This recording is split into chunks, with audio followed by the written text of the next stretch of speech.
What's good, people? I got a treat for you guys today. A very special fragrance, a very expensive fragrance. This fragrance is from the house of Boadicea the Victorious, and it's called Aqua Sapphire. You guys don't need me to tell you how expensive these fragrances are. As a matter of fact, they're so expensive, I got a certain price point of just what I will not spend on a fragrance. It's about $500. And this is where a bit of good news comes in. I have a clone of this fragrance from Parfums Vintage, and it's called Pomp.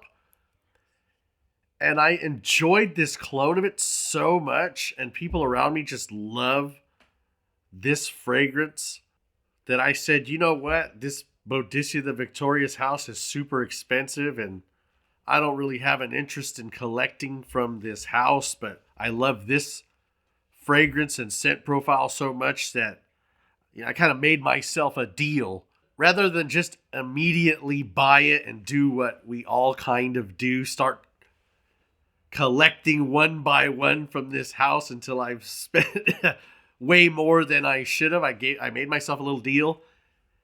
I said, for Christmas, you can treat yourself to this one and only one fragrance from the house. Well, it's about the holiday time, so I kind of rewarded myself and sought out the best price for this, which was, I don't even want to mention the price of it, but it was a pretty penny. But I stuck to my guns. I waited till the holidays. Here they are, and here's the fragrance. This is the presentation. It comes with the sleeve. You know what? It's a nice presentation, but you're probably going to find better from Xerjoff. Zaharoff has a new fragrance. Definitely better presentation than this. There's a couple of brands for less money with better presentations. The bottle's very nice, even though you see a bunch of Latafas and Middle Eastern houses copying this bottle style. It's nice, but again, for the price, I mean, it's got an okay cap. The atomizer is actually really nice on this. Again, not indicative of the price they're charging, but it is nice. But the scent's amazing. There's no doubt about it. And after spending a lot of time with the clone, once I sprayed this, I immediately recognized the scent, which we have to give credit to Parfums Vintage. They nailed this fragrance. In the opening, they're almost identical. I mean, they're so close, I'm like, holy crap, what I spend all this money for on the OG? As it dries down, the original really starts to separate from the clone. That's to be expected. I mean, it's just a clone, but I would say this nails this fragrance about 85%. The differences are not going to be recognized by anybody else but fragrance enthusiasts and the person actually wearing the fragrance. That Parfums Vintage nails kind of the main points of this fragrance. It nails the aquatic. It has a good rose in it. It has a good, nice, subtle seaweed. This clone, however, is a little thicker, denser, maybe even a little stronger. The original is just so much fresher, so much cleaner, while maintaining being a beast. I don't know how they did it. It's much airier.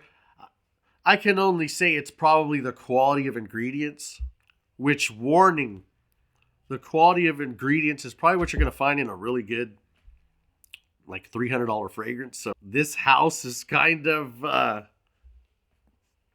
for people that got a lot of money, which is one of the reasons I'm not going to go around like pushing this fragrance on you guys or recommending it. Oh, you got to get this fragrance. I'm just sharing my experience with the first time trying this house. I'm what you would call kind of a super fan of this of this fragrance and this scent profile. So if I have to recommend you guys something, I would recommend you get Parfums Vintage Pomp. And if you love that so much and got the money to burn, get this Aqua Sapphire, which is a super clean, beautiful aquatic with some seaweed in it. And seaweed is so hard to nail, but they've done it here to perfection. little bit of rum, and a beautiful rose. If any of this interests you, there's always decants you could try. There's the cologne you could get. Parfums Vintage even has little decants. I believe they're 7 mLs of their fragrances, which is what I burn through. Yeah, this bottle's still pretty full, but I burned through like 7 mLs of this, the cologne of this fragrance already, which is why the differences are just kind of, so easy to spot once this other fragrance dries down. But yeah, it's a beautiful fragrance. It has to be probably the best summer fragrance I've ever smelled. And for the price, I mean, it has to be, or else I'm going to declare it trash. But it's not trash. It's an amazing, gorgeous fragrance that is just extremely overpriced. But sometimes you gotta overpay to get the best. That's just how the world works. I wish it didn't work that way, but that's how it is. That's Boadicea, the Victorious. I'm glad I got it. And it was everything I thought it would be, because with Parfums Vintage, they tend to not clone a fragrance identically.